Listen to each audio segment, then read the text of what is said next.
আপনি অ্যামাজনে সার্চ করলে দেখবেন হাজার হাজার প্রোডাক্টের মধ্যে কোনো প্রোডাক্ট একদম প্রথমে আসে, আবার কোনো প্রোডাক্ট নিচের দিকে আসে।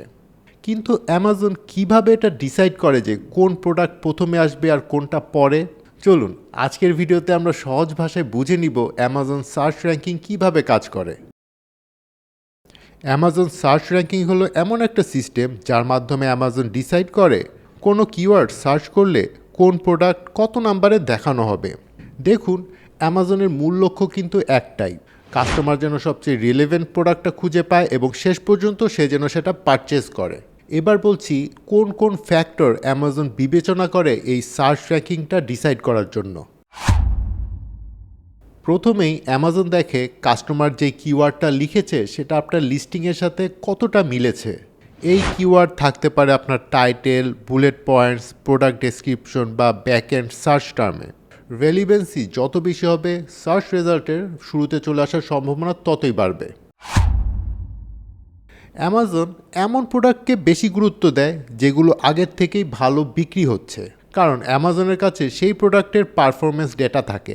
যদি একটি প্রোডাক্ট একই কিওয়ার্ড থেকে নিয়মিত সেলস পায় তাহলে তার র্যাঙ্কিং সাধারণত আরও ভালো হয়। যদি অনেক মানুষ আপনার প্রোডাক্ট পেজে আসে কিন্তু না কিনে চলে যায়, তাহলে অ্যামাজন কিন্তু বুঝতে পারে যে আপনার প্রোডাক্টটা এই কাস্টমারদের প্রত্যাশা পূরণ করতে পারছে না। সো র্যাঙ্কিংয়ের জন্য এটা একটা নেগেটিভ সাইন। অন্যদিকে ভিজিটরদের একটা বড় অংশ যদি আপনার প্রোডাক্ট কিনে ফেলে, তাহলে অ্যামাজন সেটা একটা পজিটিভ সিগন্যাল হিসাবে দেখে এবং আপনার র্যাঙ্কিংটা ভালো হয়।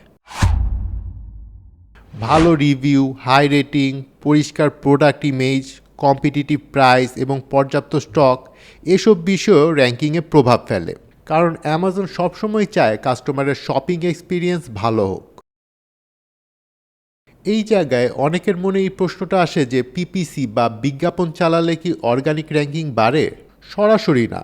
পিপিসি টাকা দিয়ে আপনার প্রোডাক্টের ভিজিবিলিটি বাড়ায়, কিন্তু সেই ট্রাফিক থেকে যদি সেলস আসে তাহলে অ্যামাজন পজিটিভ সিগন্যাল পায়। অর্থাৎ পিপিসি র্যাঙ্কিং বাড়ায় না, কিন্তু পিপিসি থেকে পাওয়া পারফরমেন্স র্যাঙ্কিং উন্নত করতে হেল্প করে। যদি আপনার প্রোডাক্টের সার্চ র্যাঙ্কিং উন্নত করতে চান তাহলে কয়েকটা বিষয়ের দিকে নজর দিন।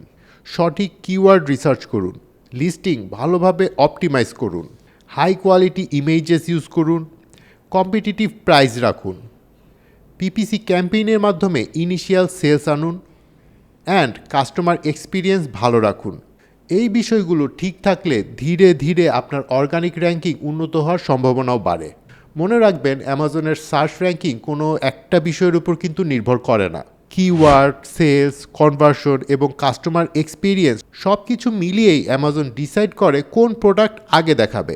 আর একটা ওয়েল অপটিমাইজড লিস্টিং তৈরি করাই হলো দীর্ঘমেয়াদে ভালো র্যাঙ্কিং পাওয়ার সবচেয়ে কার্যকর উপায়। সো দর্শক, অ্যামাজনের এমন আরও গুরুত্বপূর্ণ বিষয়গুলো সহজ ভাষায় জানতে আমাদের চ্যানেলটি সাবস্ক্রাইব করুন। দেখা হবে পরের ভিডিওতে। Thanks for watching.